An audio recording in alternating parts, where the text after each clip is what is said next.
When you think of a mansion, you probably envision marble staircases and grand chandeliers. But in Burbank, South Dakota, one man took more of a Midwestern approach. In tonight's Eye on KELOLAND, we're visiting the one-of-a-kind home built from something you'd normally find on a farm. At first glance, it's just another country home driveway. A gravel road, open fields, and what looks like an ordinary farmhouse. But keep driving, and you'll arrive at Dexter Jorgensen's one-of-a-kind home. As he'd say, welcome to the Grain Bin Mansion. I just didn't want to live in a house like normal people, you know what I mean? I wanted something really cool. Here's the front door to the Grain Bin Mansion, but to make sure someone's home, you better ring the doorbell first. I'm going to regret it when I'm in here trying to take a nap at 4 o'clock and somebody comes up and hits that. Jorgensen says it took 3 years to transform these once working grain bins into the home he now lives in. And perhaps even more impressive, he did most of the work himself. I had this building. I moved it from my dad's and the 2 grain bins. I moved it from my dad's other place over there. To reach the main level of his home, Jorgensen says there's really only one right way to enter.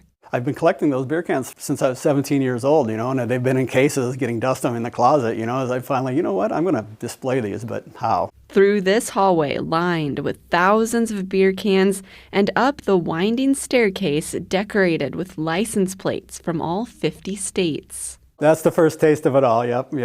Inside, the Grain Bin Mansion includes everything you'd expect in a regular home. A kitchen, living room, and bedrooms.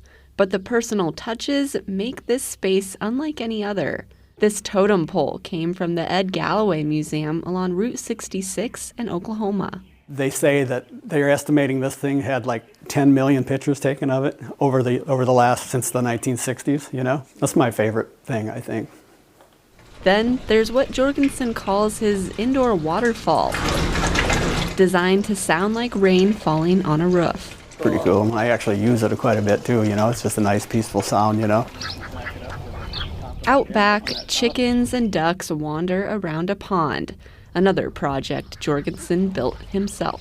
I thought, you know what, I've always wanted a house by a lake, but I could never afford a house by a lake, so I decided to build a lake by my house. Every corner of the property reflects Jorgensen's creativity, but it's the land itself that means the most to him. This is my family's farm here, and this corner, I always wanted a house here because it's adjacent to this 500 acres of game fish and parks, which my dad sold to the game fish and parks back in 1975. Sometimes the most ordinary of things, like a pair of grain bins, can be turned into something extraordinary.